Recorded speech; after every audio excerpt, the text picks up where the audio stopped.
Judges, please start. Test number 2.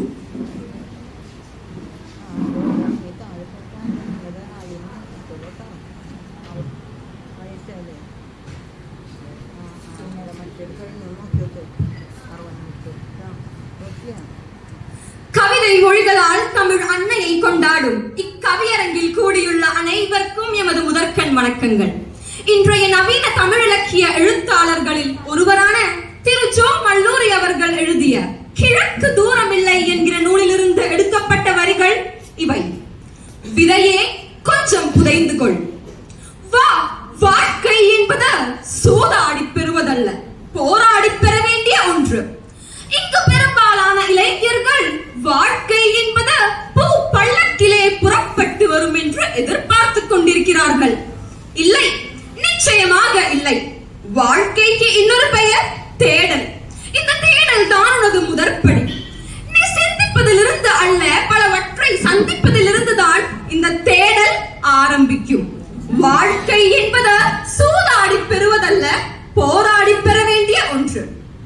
இளையவனே, உனது போர்க்களம் இந்த மண் மீதுதான், உனது போராட்டம் இந்த மனிதர்களோடு தான். ஆனால் இந்த மண்ணோடும் மனிதர்களோடும் என்னால் வாழ்க்கையை வளர்த்துக் கொள்ள முடியாது, கடினமான இந்த வாழ்க்கையை நான் சந்திக்க விரும்பவில்லை என்று தயங்கி நிற்கிற தன்னம்பிக்கை இல்லாத இளைஞர்கள் தான் இன்றைக்கு அதிகமாகி வருகிறார்கள்.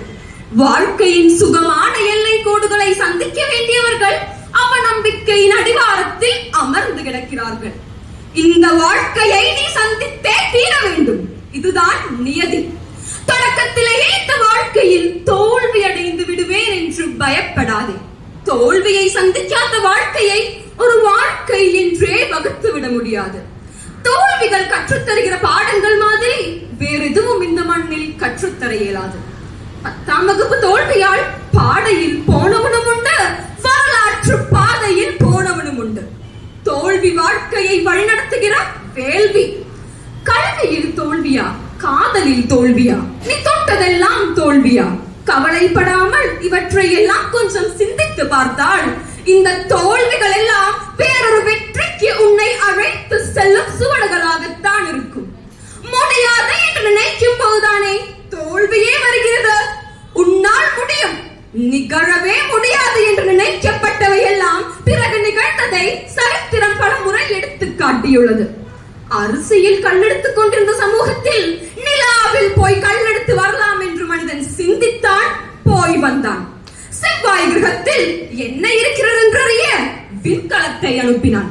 இப்பொழுது அங்கே மழை இருக்கிறது, வெள்ளத்தின் அலை இருக்கிறது என்றெல்லாம் ஆராய்ந்து கொண்டிருக்கிறான். இந்தியாவின் இணையற்ற கவிஞர் அல்லாமா இக்பால் எழுதுகிறார், இளைஞர்களே, பஞ்சனை மெத்தையில் ஓய்வெடுத்துக் கொள்ள விரும்பாதீர்கள். நீங்கள் பறந்து செல்லும் ராஜாளி பறவைகள்.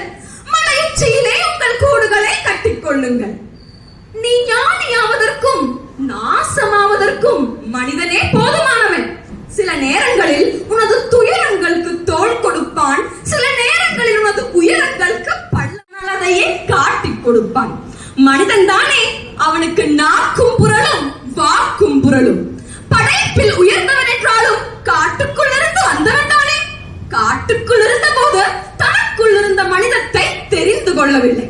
நாட்டுக்குள் இருக்கும் போது தனக்குள் இருந்த மிருகத்தை மறந்து விடவில்லை. நண்பா, வரலாறே வேண்டாம் என்று வாழ்ந்து விட்டு போவதற்கு நீ என்ன மண்புழுவா? மனிதன் அல்லவே. வரலாறே வேண்டாம் என்று வாழ்ந்து விட்டு போவதற்கு நீ என்ன மண்புழுவா? மனிதன் அல்லவே. சரித்திரமே வேண்டாம் என்று சாம்பலாகி போவதற்கு நீ என்ன சவுக்கு மரமா? சாய்ந்த பிறகும் மனம் கமழுகிற சந்தன மரம் அல்லவா? சாய்ந்த பிறகும் மனம் கமழுகிற சந்தன மரம் அல்லவா? உன்னை நேசிப்பது பூக்கள் அல்ல, முட்கள் தான். இருக்கட்டுமே, முள்மரத்தில் அமர்ந்தாலும் குயிலே நீ கூவிக்கொண்டுதான் இருக்க வேண்டும். வனாந்தரத்தில் வாழ்ந்தாலும் கிளியே நீ பேசிக் கொண்டுதான் இருக்க வேண்டும். விதையே, என்றாவது ஒரு நாள் நீ முளைக்காமலா போவாய்? நிச்சயமாக இந்த விதை முளைக்கும் என்ற நம்பிக்கையோடு உனக்குள்ளே சொல்லிக்கொள். ஒரு நாள் வானம் வந்து உனது கொடிகளை அழைக்கும், இமயத்தை உனது இதயம் கடக்கும். இது நடக்கும், நம்புவது நடக்கும். உனது போர்க்களம்